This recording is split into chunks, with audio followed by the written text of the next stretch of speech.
So welcome everyone to, I think this is our 6th live Sunscreen podcast.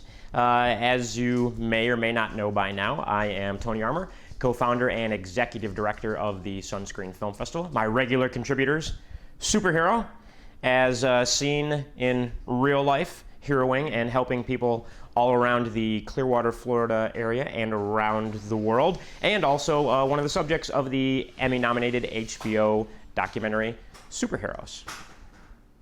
Superhero, would you close that door all the way so we don't get that light coming in? Sure thing. The person that just left did not, so anyways. And then we also have author Brad Sibbersen. Brad has written a number of books, movie review books, a collection of short stories, a variety of things. We'll let Brad tell you what he's actually written. The one you should all check out is the 100 Best Movies Ever Made, Mostly Suck. That's kind of my crowning achievement. And you can find it on Amazon.com and pretty much everywhere now. Barnes Amazon, and Noble. Barnes and Noble.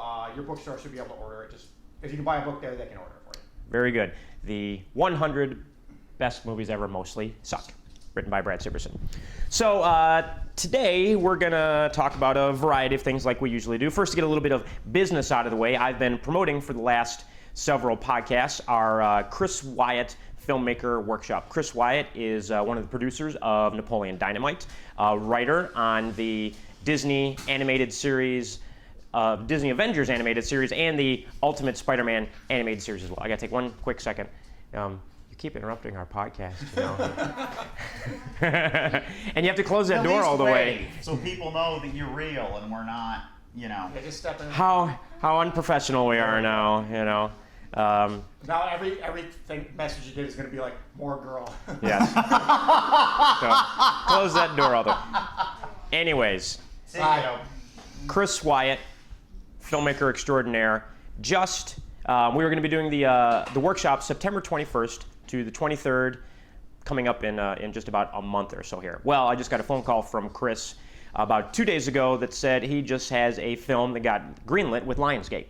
He's going to be doing a supernatural western, filming in Vancouver, and he has to shoot it in September, so he's not going to do the workshop in September, but it is now going to be November 30th to December 2nd, and those of you that have already paid and signed up for the workshop, Chris has called you or has left a voicemail for you, so you actually got a personal phone call from Chris saying, don't give up, I'm still going to be there, we're still doing the workshop, looking forward to it, and we're able to have a conversation with him. Supernatural Western. Supernatural Western. I love Supernatural. You know what I do kicks too. ass? Brave Star. I've not seen remember Brave Star. Brave Star was made about the same time He-Man was, and that's as close as Supernatural Western. As a matter of fact, that movie with James Bond and Indiana Jones was ripped off from Brave Star. Brave Star. It was made by Filmation, the same people. Oh, that yeah, I made love Filmation. He-Man, Okay. And it was He-Man I vaguely remember on that. another planet, but the planet was called New Texas. Huh. And it was all Western themed. And Brave Star, he didn't have the power of Grayskull. He had the power of all these different animals, and his horse would transform. Like Why do I not did. remember that show? And Manimal meets Transformers meets Firefly. yeah, and the bad guy, of course, was this Bill Cody looking purple guy with a big wax handle mustache and everything. But that was, every time someone says Supernatural Western, that's the first thing I think of is Brave Star. And it was made by Filmation, the same people that made He-Man and She-Ra. Tarzan, Flash Gordon, Batman. The really in good, 70s. the really good Star Trek Yeah. cartoons, and Supernatural Western. If you're into that, Brave Star. You can still see it around midnight, 1 a.m. Just channel surf. It comes on one of the channels. Very cool. Very cool. I'm actually a big fan of the Supernatural Westerns. Anything that mixes horror with Western. I like mixed Western genres. I like if you you take a Western and you mix it with just about any other genre. For some reason, Unless it's aliens and cowboys or cowboys and aliens. Cowboys and Aliens. Well, that was just Brave Star. Did you see that? That was Brave I Star. actually read the comic, which I despised, and I haven't seen the movie. To be fair, it might be great, but the comic. The movie's not that bad. It really isn't. And heard it's hit, that's it all is I know. it is now available on Cinemax On Demand and Cinemax Go, so we could actually watch it if you'd like. Maybe I will. during hurricane tomorrow. So we are actually filming this as the Hurricane Isaac is working his way up the coast towards Tampa here. But Traffic lights were doing this Yes. on my way over here. but to let everybody know, Hurricane Isaac says, "Welcome to the low." we are not worried about Hurricane Isaac because it's only a Category 1, which means a lot of wind, a lot of rain. We don't live in trailers or mobile home parks, so we'll be just fine. If you grew no up need to worry. down here, anyone says, "Oh, it's a Category 1," everyone says, "Oh, we need the rain." Yes, yeah. You don't really worry until it's a Category 3 or higher. If it's Right. Category 3 or higher, then you start to maybe I should Right. But even Maybe I should then close the window. I've wrote out a couple of Category 3s. I remember when I was a kid and Elena hit, we had a fishing pole and we put a kite on the end of the fishing pole and went outside at my buddy's ranch. But it was about that big up there. And we were at the very end of the line. And it, just literally like fighting a swordfish on the end of the thing. Yeah. Like this, holding on it. And it was smaller than a postage stamp up there. And all of a sudden it rolled. It did that World War I fighter plane Right. thing where you hear it going roar and whining. Oh shit, we're doing it. Trying to get it to stay in the air. Boom, down it went. It was way out of sight. One of the guys runs and I'm like, "Where is it?" He says, "I found it. It's draped across the power lines." And that was the end. Yeah, just took the play. Like he's like that with the fishing pole. Let's go find something else to do. Yeah, but that's what Floridians do during hurricanes. Yeah. Well, and I have a picture somewhere of one of the back in 2004. There were 4 hurricanes that hit this area like back to back to back with like every other week or something like that. And it actually happened to be right in the middle of us shooting our very first feature film, Mandatory Overtime.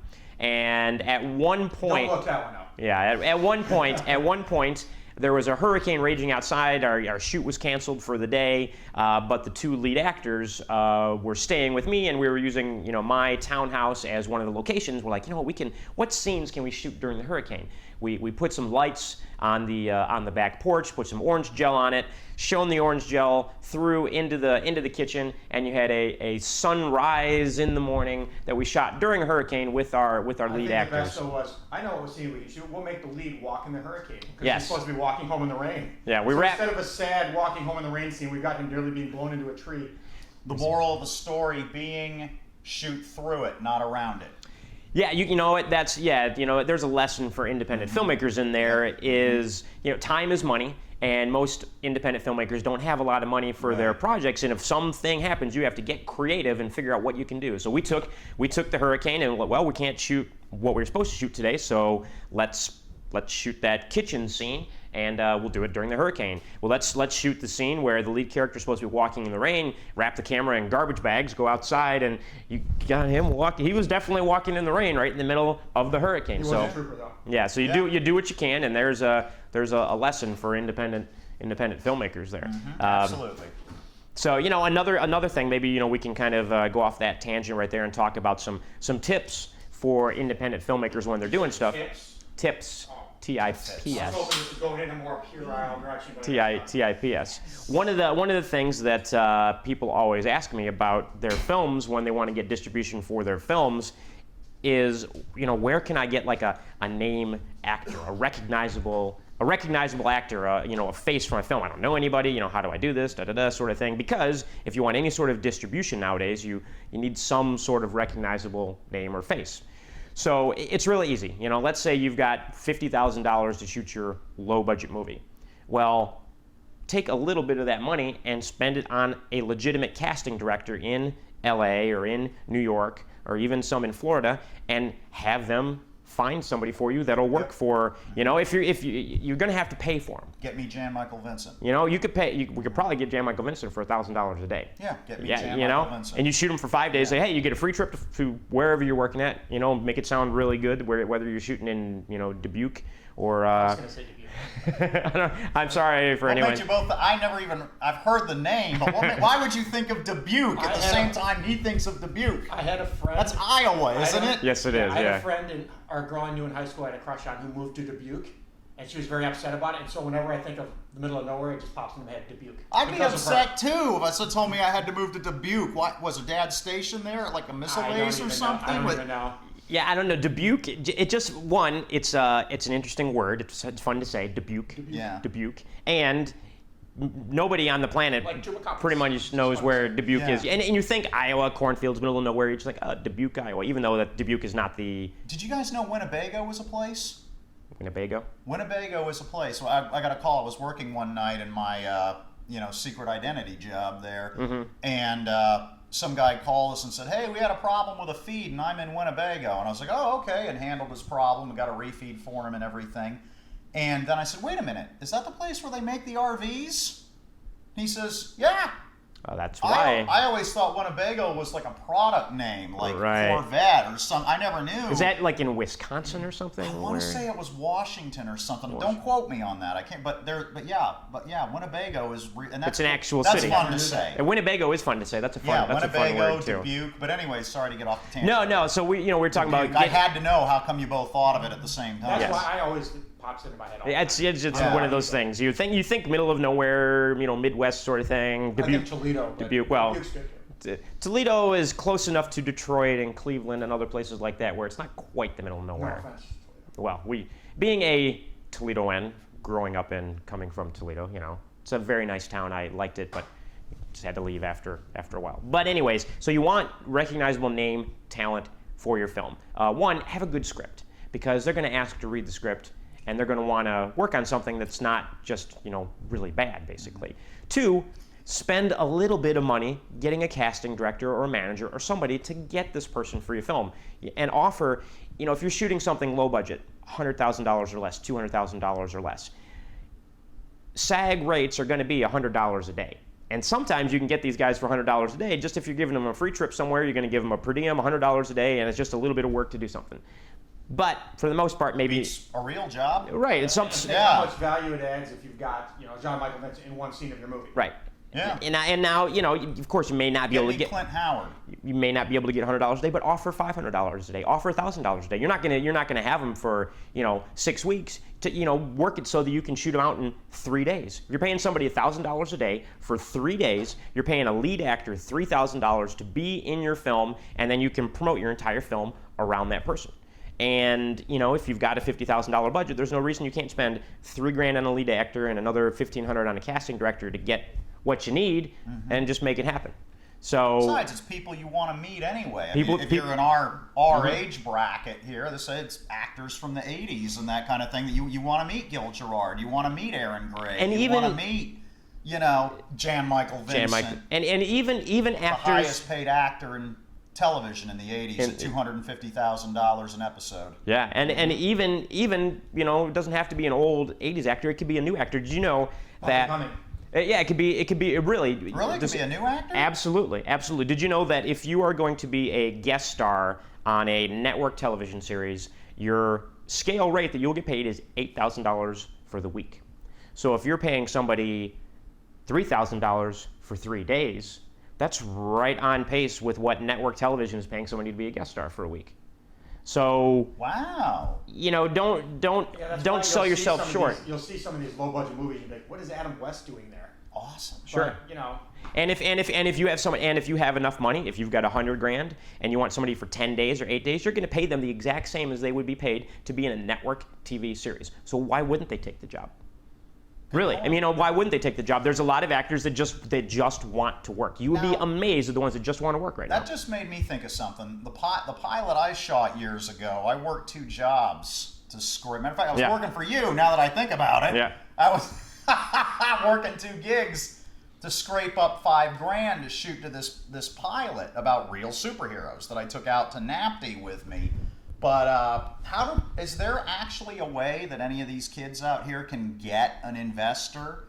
I mean, that's literally like throwing the dice. How are they going to tell It's these not- people that they're going to Yeah. get to invest that I can return a dividend to you Well, on this film if I can make it and sell it? But I bet they could if they had somebody that was already saying I'll buy it if you make it or something. But how do you get? Where do you? I mean, do they meet them at Sunscreen? That's the big thing. Is like, well, how do I meet these people? Well, you have to start meeting people in the film business. So what do? Go to your local film festival. Sunscreen Film Festival, which the 8th annual one is coming up April 18th to 21st, 2013. A little plug there. We have sales agents that come to the festival every single year looking for movies. And they are more than happy to just talk to anybody that is there. If you have a film that's not even playing in the film festival, and just find out what's going on and see what's going on. You can look up online sales agent companies, and a lot of these companies, say, hey, I have a movie I'd like to send you for you to consider picking up.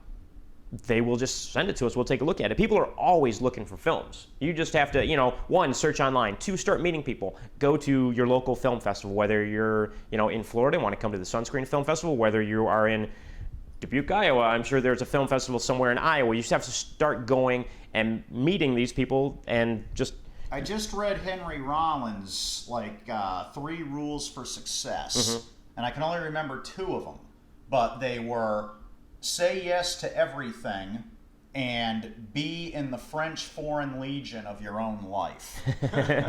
So, well, he's a successful man. Yeah. He's a successful man, and successful musician, actor, writer, stand-up comedian. Yeah, he does speaking tours. Singer with William. Him and Shatner did a song together on one of Shatner's albums a few years ago. Yeah, it was Black Flag. Yeah. Matter of fact, that's why he's got the tattoo of Black Flag on the back of his neck, because Black Flag is behind him now. Interesting. But say yes to everything and be in the French Foreign Legion of your own life. Basically, bust your ass to, you've got to go to film festivals. You've got to meet people. You've got to rub elbows, because a lot of it is who you know. A lot of it is who you know. Right. And the thing is, everything you do, you will meet people. Sorry. No, it's okay. I was just going to say, you could be the most talented filmmaker in the entire world, the most talented person ever, but if you don't know anybody, how are you gonna there are get your stuff actors out there that will bury Brad Pitt and these, and all these, but they're doing dinner theater. They're, and that because they don't know anybody. They're working locally. They're hard doing work. Stage plays at the Italian dinner theater. Don't be afraid to hype yourself. There's this illusion that people who are in the arts, if you're an actor or a writer or a musician, whatever, that you shouldn't hype yourself, that it's some sort of ego thing. But who else is going to do it if it's not you? Yeah, and the whole thing about getting discovered, people don't get discovered anymore. No, that's 1930s. You reveal yourself. You don't get discovered, you reveal yourself. Put something on YouTube every single week. Do a short film every single week and put it on YouTube. Was it Jean Harlow, the one I'm thinking of, that she was sitting in the soda shop? Something like that. Someone came in and said, "You're it." Right. We beat our favorite actors to death in here. We had a nickel every time we mentioned Adam West, or Jan Michael Vincent, or somebody like that. Jan Michael Vincent was painting signs for his dad at the side of the road, and some guy pulled up and said, "You're it. Get in." Next thing you knew, he was making movies for Disney. Yeah. And he was on his way. But the thing is, that doesn't happen anymore. You don't want to get in that car because something horrible is going to happen. No, I'm an adventurer. I say, "You got some candy too?" I get in. I run with scissors. I defy death. Yeah. But the whole point is, you got to take some risks. You got to put yourself out there. You have to do something. So like I said, in this day and age, I mean, you can publish a book on your own. You can make your own reel and put it out. You can really do all these things on your own and make them available. You don't have to go through publishing houses or huge studios anymore. Yeah, you just start doing stuff and just start putting it out there, and then just start meeting people, whether it's through film festivals, going to different events and finding a way, just being active, working hard. The French Foreign Legion of your own life. To be honest with you, the last 4 or 5 acting jobs that I've had, I didn't even audition for. I already had the part. I just went, and however they wanted me dressed, and there I was, and did what they wanted and went home. Because I've met people, and I've been in the right place at the right time, and I've gone out of my way and done it. But that, Right. And they knew him. They said, "This is the guy we want. We already know him. We know what he can do. Yeah. We know what he looks like. Right. Let's call that guy. We don't need audition for the part." And if you're an actor, a lot of this we talk about filmmakers, but there's a lot of actors out. If you're an actor, do theater. Do as much theater as possible because you need to be working and practicing your craft all the time. And acting, unlike, say, writing, you can't just do it at home by yourself. Sure. You can't do it like that. Sure. It just doesn't work. You just need to be doing it. Do local theater. And Lying to your girlfriend does not count as acting. Yeah, you have to be. Thank you. You've got to work. You've got to work at it. You've got to work at it and start doing something. So, and that being said, Brad mentioned being a self-published author and writing your own books and then just putting them out there. Here's an interesting fact that kind of segues from that. Right now in Hollywood, one of the biggest things that they are looking for are fan fiction. Fan fiction writers. I've got a mountain of that. 50 Shades of Grey was originally Twilight fan fiction before it was 50 Shades of Grey. It became very popular on all these, Twilight fan fiction websites. Somebody saw it, said, if you could rework this, take out the Twilight and make it something else, but just keep all the story the same, boom, and now it's 50 Shades of Grey. So you can replace Captain Kirk and end up with something saleable. And you know what? And the way that people are doing this, Hollywood agents, producers are trolling fan fiction websites looking for material. I have a mountain of Watchmen fan fiction with the real live superhero community mixed into it, where we meet all the Watchmen characters and go on missions and things like that. I always thought I'd get sued for that. Now I know they want to see it. They want to see it. As long as you're not making a profit off it. I never did. Yeah. What you do is, if you have fan fiction, there is probably a website out there that is a fan fiction site for whatever you do. Put it up for free. Or create your own. Just make sure it's free. And there's usually not an issue. Most of these companies don't have a problem with fan fiction within reason, as long as you're not making money off it. Then you become a legal issue and you can get sued. You just made me think of something that I've always been curious about. Segue on that. These fan fiction films that people just pour an ungodly amount of money into. Like if you ever saw Batman Dead End, where Batman and the Predators and the aliens all get it on. I don't quote me, but I heard Stan Winston put the money up for that because it was all his special effects and everything, but I don't know if that's true or not. Well, the when they made that film, I don't remember the exact specifics, but the guy who was the stuntman for that and whoever did effects and stuff like that, they basically wanted to do it as real to show what they could do. And what it did is it's a business card. That's why I'm segueing into this. Yeah. I want to say, can these guys, these filmmakers, make a they could make Flaming Carrot, since we're going to talk about him today. Sure. Flaming Carrot fan film. Is that beneficial to them to dump some money into a Flaming Carrot? Well, I think we're going to have different opinions on this. Well, the biggest example of fan films out there are the Star Wars fan films. Oh yeah, because I was in one. There are so. So are you? Yes, there are so. Yeah. There are. So was I. Who are you? I was in San Drima, and if you ever happen to see it, if we ever get to see it, I'm the very first person you see. There's a pan down from the sky, and there's a guard with a mask on. That's me. I did my usual thing. I'll be security guy gets killed. That's my usual thing. But these You were a principal character in that. I was actually a producer on a Star Wars fan film. Oh, wow. Let's give it a little plug. If you go to look up Sandrima Rising, Sandrima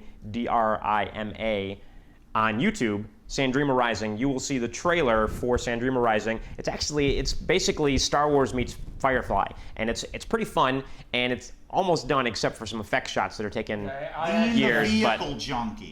Being the vehicle junkie, and we hear more about that when we get into Mystery Men too. I love all the vehicles from all the movies and everything.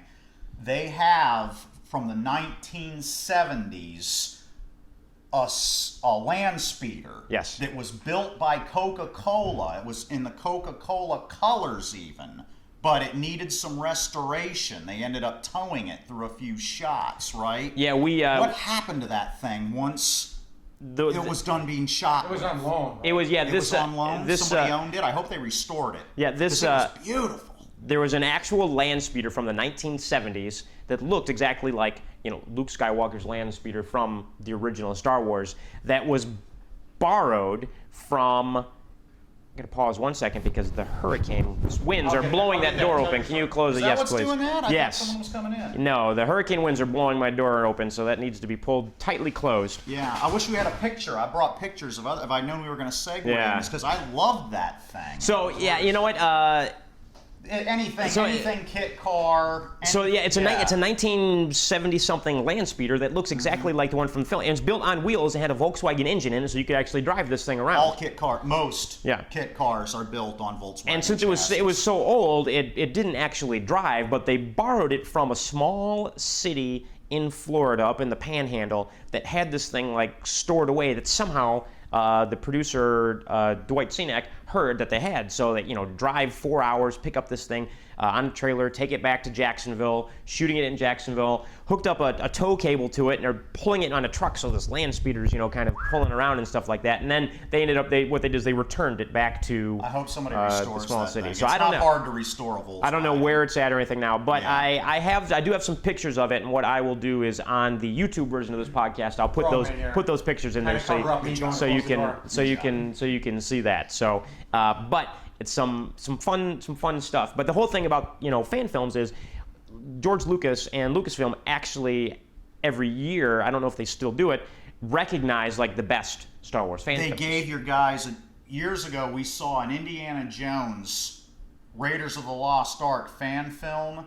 And the guys that made it now work for Spielberg, right? Well, they met him, and they are now working on some other projects. That is a hurricane's blowing that door open again. There's nothing you can do. You just have to pull. You have to pull it tightly closed here. Why don't you do it? And we'll.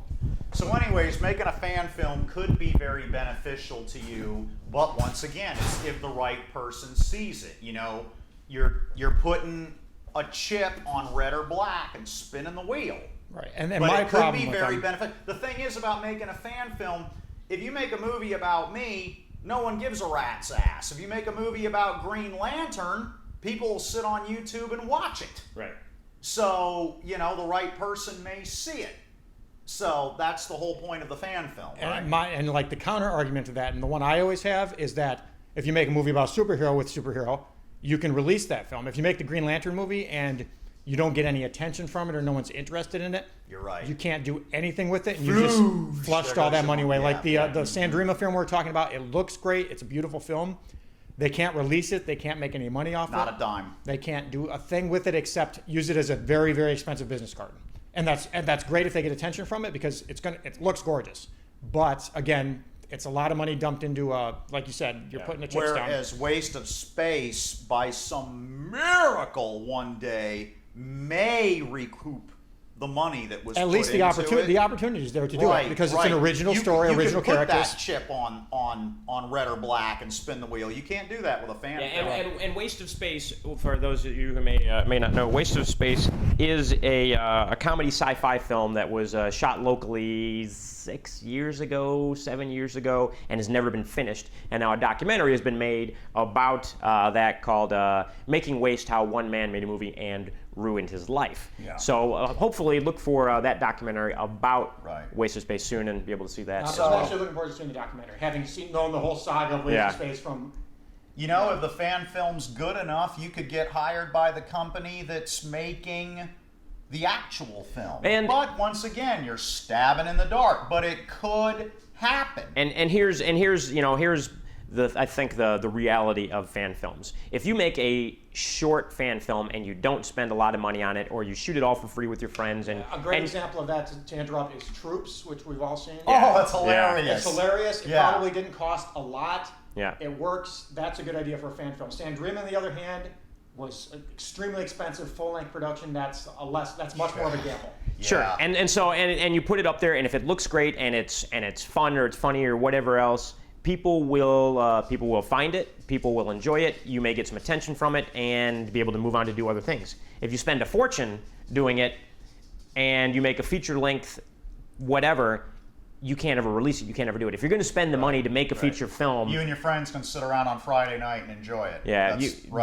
make it something you can sell. If make sure there's a drinking game you can make out of it. Yeah. You're not selling it. But you see, now this just goes to show, too, there's pros and cons of everything. Yeah. Like we've told you, there's a positive side to making a fan film, and there's a negative side to making a fan film. So, it's half a dozen of one, 6 or the other. But it's an opportunity. Anything is an opportunity, I guess, basically. And I think the best bet is kind of 50 Shades of Grey, and we're going to talk about Mystery Men, are both, to me, good examples of what you should do if you're a fan. create kind of your own parallel version of that. What's Mystery Men based on? Flaming Carrot. Flaming Carrot characters, but they're not. Right. Are they Flaming Carrot characters or no? They are Flaming Carrot. Really fast. Flaming Carrot characters, but Bob Burden was always interested in getting the Flaming Carrot into a movie. He always wanted to make movies. Why don't you? And the Flaming Carrot just did not translate well enough. Why don't you let the audience know who Bob Burden and Flaming Carrot is? Bob Burden is a renegade, I guess you'd call him, comic book artist who's been around since 1979. That's when the Flaming Carrot first came out. And he's always, but you know, it's funny because his characters, like the Flaming Carrot, he even says in an interview I read with him recently when he was talking about the real superhero. And the Flaming Carrot is a comic book that he created. Right. Okay. The Flaming Carrot's comic book he created, that his characters always paralleled the Marvel universe. How the Marvel, like, DC characters are gods. They're modern mythology. Captain Marvel can move a mountain. You know, they're okay. Marvel characters are more blue collar. Yeah. They're more blue collar. Peter Parker has to work for a living, you know, yada, yada, yada, that kind of thing. And then his characters are the Rust Belt, what they call the Rust Belt. They're the lower income earners and that kind of thing. Flaming Carrot goes out, he hangs out in strip clubs. He goes to the garbage dump and takes pot shots at rats with his 9mm and stuff like that. What Brad was saying about paralleling your favorite characters, that's what he did. He paralleled his favorite characters and took them down. So he's right. You can make a fan film and parallel your favorite characters. I'm a mishmash of three guys sitting right here. Yeah.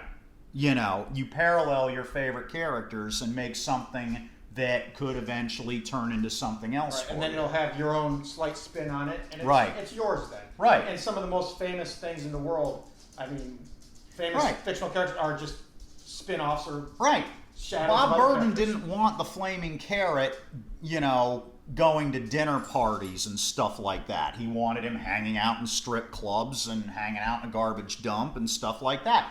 He could do that because it was his own spin on what he loved, but he had creative control over it. So that's... And keep in mind, even characters like the Star Wars characters are so iconic, but they're really just a hodgepodge and shadows of Flash Gordon, Buck Rogers, and the Seven Samurai. Right, and now everything, like they said in the big kid in Cleveland show says when he's standing in line at Comic-Con, he says, I think Firefly is overrated. And everyone goes, oh! And he says, well, look at it this way. If everyone on the ship is Han Solo, then nobody is Han Solo. Because now everything is a spin-off of the Star Wars characters. Yes. Right. But they had creative control over it, you know? So that's basically what that boils down to. Your own parody or your own, you know, of and you started talking about Flaming Carrot as it relates to the superhero film Mystery Men from I think 2000 or 2001 when that came out. So you were gonna reveal a little information for us about Mystery Men then, or? Oh well, like I said, Bob Burden always wanted to get into film, and he always wanted to get his characters into film. But the Flaming Carrot, if you ever see him, wears red jeans, a work shirt, fins, just in case he ever needs to get to swim. He wears fins everywhere, and his head is a huge carrot. And fire comes out of the top of it, which is powered by nuclear batteries, so that it never goes out. And that's the Flaming Carrot. And he has more... Like I said, Rust Belt, lunch pail type adventures. His superpowers are subpar, to say the best. Like I said, his superpower is a 9mm handgun. You know, and that was basically the Flaming Carrot, but he wouldn't translate well to film. They even tried it with some test footage and everything, and this guy wearing a huge carrot on his head just did not work well. But imagine that. Yeah, it didn't work well. But the Mystery Men from 1999, the film, all those characters are background characters. Interesting. in the Flaming Carrot. As a matter of fact, the doctor that creates all their non-violent tools that they use. It's funny because in the movie, you have to have non-lethal weapons. In the book, he's the one that gives Flaming Carrot the gun. So, but yeah, the Mystery Men they translated well, and Flaming Carrot didn't. So that's who ended up getting the movie made about them. Yeah, and Mystery Men is interesting because when you watch the film, like you said, 99, 2000-ish is when it came out. 99. And it stars Paul Rubens, Janine Garofalo, William H. Macy. Macy. He's an archetype real-life superhero. Yeah. And Ben Stiller's the lead. Ben Stiller's the lead. Yeah, but that reminds me. Wes Studi's character in there was stolen. Here's another thing. If you love a comic book or you love a character or something like that, see if he's in the public domain now. Because Wes Studi, great actor. He's a North American Indian, plays Indians and everything. He was in Last of the Mohicans. He was the guy they fought at the end with the knives and everything like that. Deep baritone voice. Yeah, he's an awesome actor. He played the Sphinx in there. Yeah. And the Sphinx was from a defunct comic book company. And he could cut metal with his mind and everything like that, like he did in the comic and everything like that. But he was directly ripped off. Yeah. Now, is this from a 30s comic? Or just from a 30s comic. The Sphinx was, I like that. Public domain. The company doesn't exist anymore. And the interesting thing about the movie is the way that they set it up, too, with all these real-life superheroes, is at points in the movie you're like, wait, do they have superpowers or don't they have superpowers? I'm not sure. Kind of like Special. Yeah, it's like, they have superpowers. No, wait, they don't have superpowers. They're just regular people. And it kind of plays with your head a little bit to kind of let you, Right. At the best, subpar superpowers. Yeah. Was how Bob Burden. Yeah, what's how a possessed bowling ball. Right. I'm... that a shovel, that subpar. I shovel well. The shoveler. Yeah. Yes, that was it. William H. Macy's character. He was the best. He was the shoveler. After my third energy drink.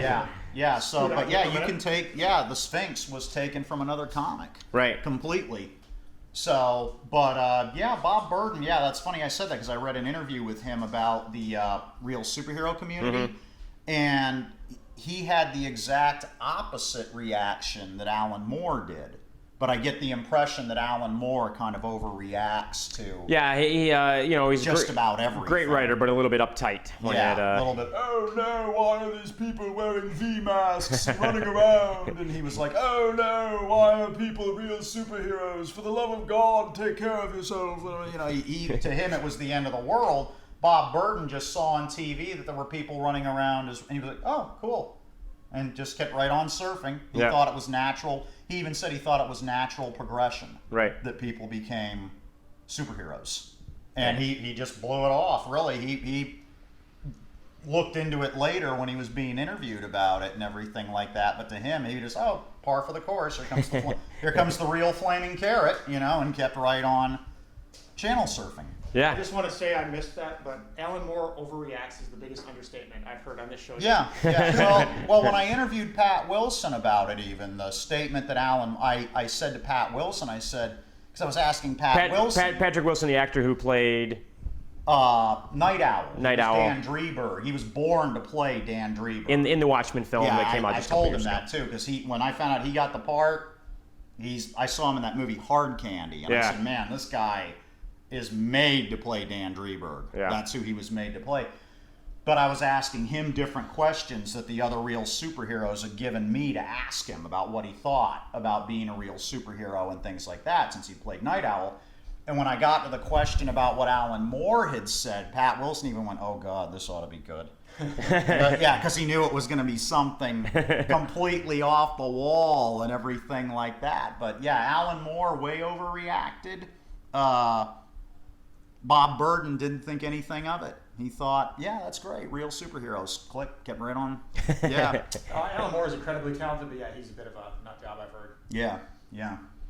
And you know, it's interesting talking about we're talking about authors and fan fiction and doing things like that. There's a actually, before I interrupt, The Watchmen is almost fan fiction itself. Those are all quality comics characters that he originally wanted to use. You're right. And DC owned them all at that Captain point. Atom, The Question. Yes. Mm-hmm. So he made his own parallels because they didn't want him gutting these characters.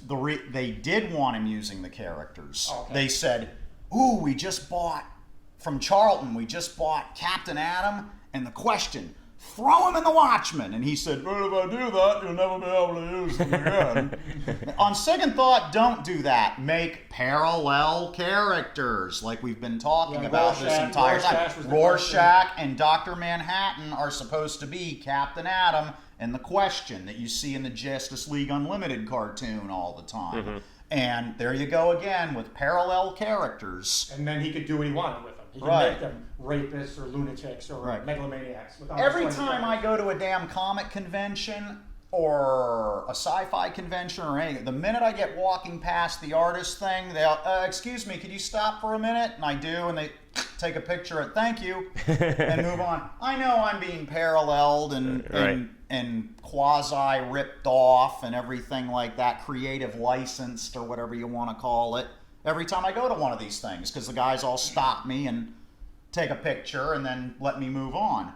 So, but what's funny, you're saying you're kind of a hodgepodge of Captain Marvel, and right? So it's already, and when somebody copies him, it's already 3 degrees of.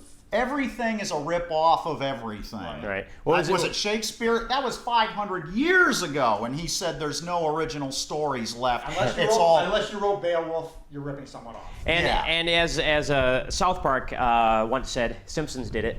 Simpsons did it. Yep. Mm-hmm. South Park did an episode once where there were no original stories because Simpsons had done everything already, basically. Mm-hmm. So, but as we were starting to discuss a little bit, I wanted to talk about, as we talked about fan fiction, all this other sort of stuff. We have a friend who is a New York Times best-selling author, Matthew Stover, and Matt has written a bunch of novels in the Star Wars universe of novels. He did the adaptation of Revenge of the Sith and has done a whole bunch of other Star Wars novels. And Matt has this original book series, the Acts of Cain. All the stuff that takes place on Overworld. The first book in the series is called Heroes Die, written in 1997. It's sort of a Matrix meets Hunger Games meets Game of Thrones. And he's a contemporary of George R.R. Martin, who wrote Game of Thrones. And this is just a little story that I want to tell because it kind of, sort of fits in with everything. So Matt has an agent in Hollywood who for 15 years is supposed to be trying to get his 4 books, the most recent one just came out, this spring or whatever, turned into a film or television series. And Matt is dying to have this stuff out there. And this agent, I'm slamming this guy. He hasn't done anything with his property. When you say he's written these Star Wars books, do you mean fan fiction or published? He's officially written the official novelization of Revenge of the Sith was written for Lucasfilm. So he's got leverage, in other words. And his agent still isn't doing jack shit. He's a writer for Lucasfilm. He has done a couple of, he's done Shatterpoint, which I think is a Mace Windu Can I speak today? Windu, the lightsaber that says Windu, on the purple lightsaber wielding Samuel L. Jackson Jedi. He did a novel about him. He did a Luke Skywalker novel. He's done 4 or 5. He's working on another one right now. So a legitimate author, New York Times bestselling, writes for Lucasfilm. His literary agent, gets him the literary gigs, and he's got an agent that's supposed to represent his interests in Hollywood, who's in Hollywood, works for an agency in Hollywood, hasn't done anything. He just might not be able to. You can't slam the guy. No, I can, and I'm going to. Parallel story here. Years ago, the Supermobile was breaking down on me every few weeks, and I was going to sell the bastard. I was going to get rid of it. I was tired of taking it to the shop every few weeks, and this was after I'd had the new engine put in and everything like that. I was getting ready to sell it. Old buddy of mine, mechanic, he was a boat mechanic, he says, "Don't get rid of the car, get rid of the mechanic." And I got rid of the mechanic, the car stopped having problems, and then everything was fine. And now, years later, it's still the flagship and everything like that. But maybe he needs to get rid of the mechanic. So here's the thing. So just this past week, I put Matt together with a literary manager in LA who his company represents lots of authors whose novels are turned into film and television. Got him a copy of Heroes Die to read, read the thing, and he loved it. Loved it. Said, I need to talk to Matt right away, see what we can do, get this thing going. And then when he found out that Matt had this other agent that hadn't done anything for 15 years, he's like, I really can't step on any toes. It's not proper for me to sort of do it. And Matt's like, well, I'm looking for somebody who can do this. But long story short, there are some relationships there that because of Hollywood being Hollywood, we weren't going to be able to make it happen, basically. And my whole point is, we're talking about this fan fiction, and Hollywood's looking at fan fiction, for God's sakes, to find original stories. And here you have a novelist who's written for Lucasfilm, who has an original series that literary managers in LA love, and the agent that's had the property for 15 years hasn't done anything with it. Why am I bringing this story up? Just to kind of, put out there that you could be the most talented person in the world, and it doesn't necessarily mean that you're going to get your stuff, done. You've got to get out there working. And I wish Matt could get this thing done, and I'm going to continue to try and hook him up with other people that I meet and know and stuff like that to get some stuff done for him. But I don't know. Just a little aside on, the writing original works and things like that, and putting it out there, and you've just got to, keep working, keep getting at it, because even super successful guys have a hard time, doing it. The people who have the most successes also have the most failures, and that's because they kept trying. Sure. Yeah. Yeah. Absolutely. So what else have you brought with us today? I know you brought some notes to discuss. What do you got there? I did my research on the Bob Burton thing and everything. Bizarre little story. You got a scanner? You can scan a picture later. I do have a scanner. But right now, this is a fan picture. I get all kinds of fan art all the time. There's a whole file of it on my Interesting. Facebook. If anybody wants, there's an album in my Facebook. So someone did fan picture of you. Yeah. There's a whole fan called fan art in my albums. You see all the different pictures. This is the only one I've ever gotten where I'm not in my gimmick. Yeah, I was just going to say, you're not in your superhero gimmick. Right. I was in LaGuardia Airport, of all places, and we were waiting to fly out, and we're in line to get our tickets, and there's these two little boys, one 4 or so, and one an infant on the other side of the line. And the little infant, he's trying to shove his foot in his mouth. So I look over the rail and I say, hey, son, is that, that foot carry-on luggage, or are you just going to eat it right here? And everyone in the line's laughing and everything. I try to keep everybody happy. And the little boy looks at me and says, Mom, that's superhero. And wow. And she says, that's not Superman, and she's moving him along, and he says, no, it's superhero. And I looked at Art, and he said, yeah, he said, you're a superhero. So I ducked under the tape and walked up to his mom and said, did he just say I'm superhero?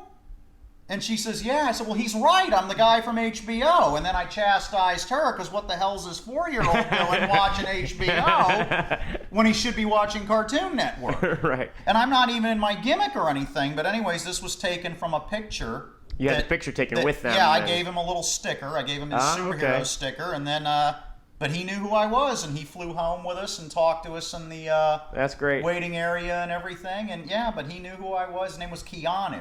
It's funny, without the gimmick or anything, you knew who you were. And he knew who I was. Well, yeah. little kids are, they recognize that stuff. Speaking of Keanu, that just made me think. My movie of this week is Constantine. Okay. I love that movie. That was a great movie. It was based on a comic called Hellblazer. Love the comic. Hellblazer got his first appearance in Swamp Thing, which was also Alan Moore. So Alan Moore, while we're thinking of him, invented Hellblazer. And it's about this guy. Remember the holy hand grenade in Monty Python? Thou shalt not throw it. 3 shall be the number, and all that. And he's got the holy shotgun.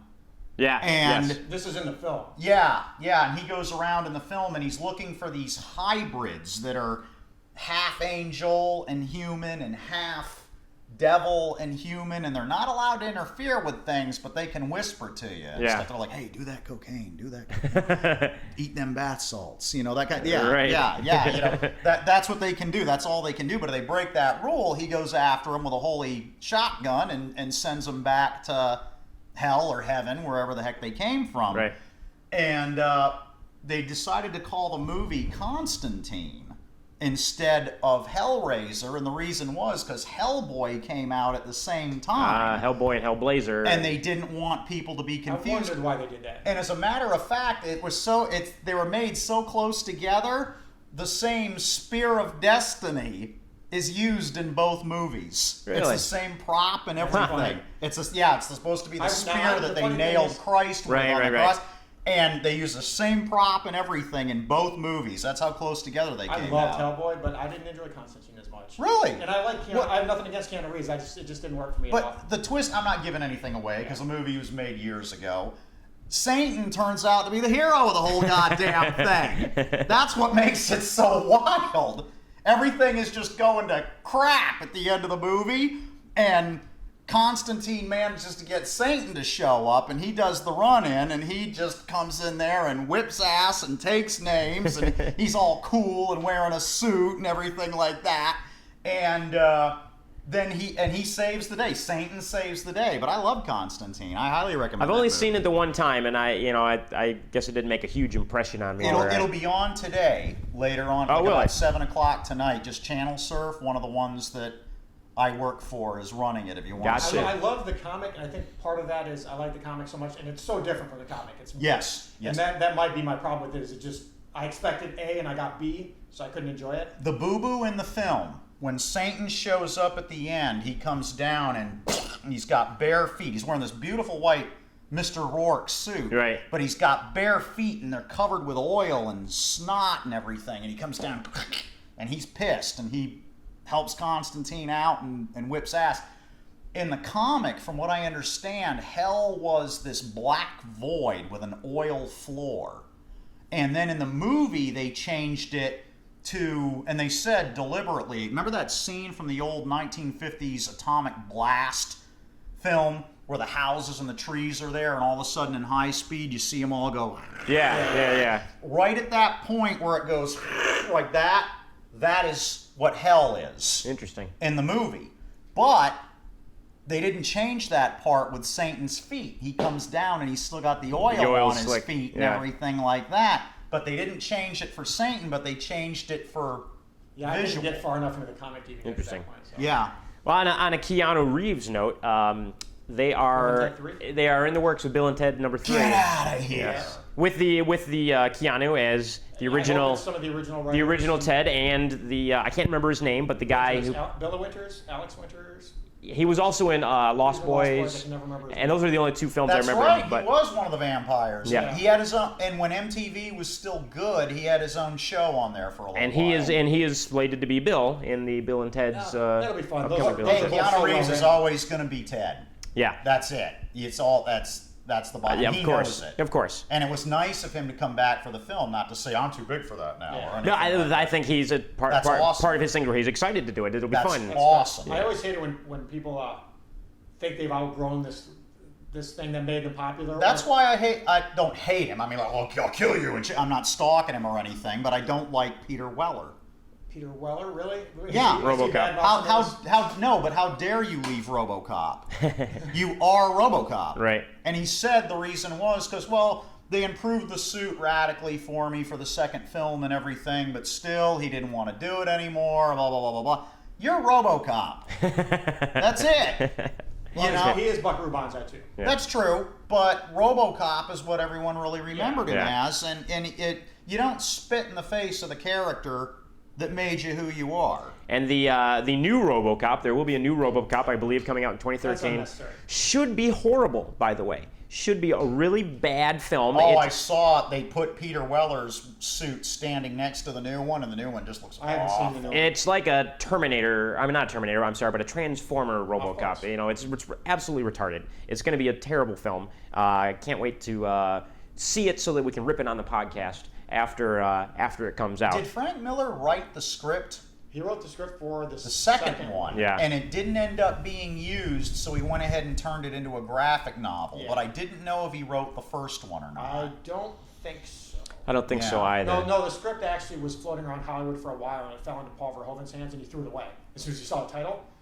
And the story goes that his wife fished it out of the garbage and read the first 20 pages and said, "You know, Paul, you should really read this. This is good." Did you know he's the guy in the bar when when the hood kicks RoboCop and the ding ding and goes ow, and RoboCop's carrying the guy that's standing there going, is Paul Verhoeven. Yeah, I did know is that. Paul Verhoeven. I saw that in a DVD. RoboCop had an X rating. Yeah. Originally, yes, because and of there's violence. No sex, no nothing, no skin. It was X-rated. For gore. For gore and violence. The version of RoboCop you can buy now on DVD is the uncut, quote-unquote, X-rated version. They reissued it as a Criterion, and now the version you can buy for $6 with both RoboCop 1 and 2 on it is the original unrated version. Yeah. Wow. Which is funny, as things change. Nowadays, that you would watch that and be like, eh. Somewhere in my toy boxes, I've got a Ed 209. Oh yeah.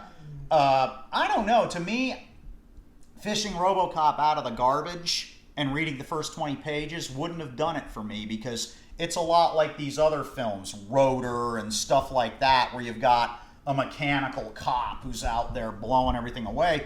I think what separated RoboCop was it was carried on the strength of its actors.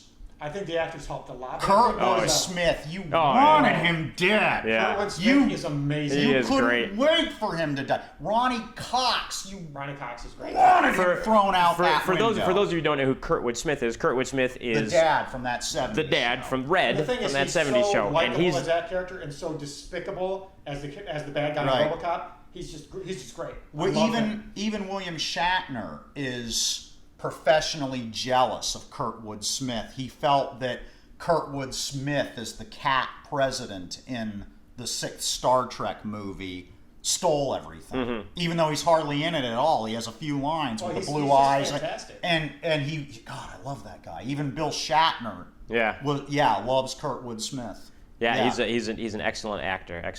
Well, thanks for tuning in for our 6th live video podcast. I want to thank again Superhero and Brad Sibbersen for being our guest today. Again, I'm Tony Armour, and this is the Sunscreen Film Festival podcast. If you would like to see a little bit more information about the film festival, go to sunscreenfilmfestival.com to send us an email to ask any questions or any info. Podcast at sunscreenfilmfestival.com or info at sunscreenfilmfestival.com. Thanks, and we'll see you next week.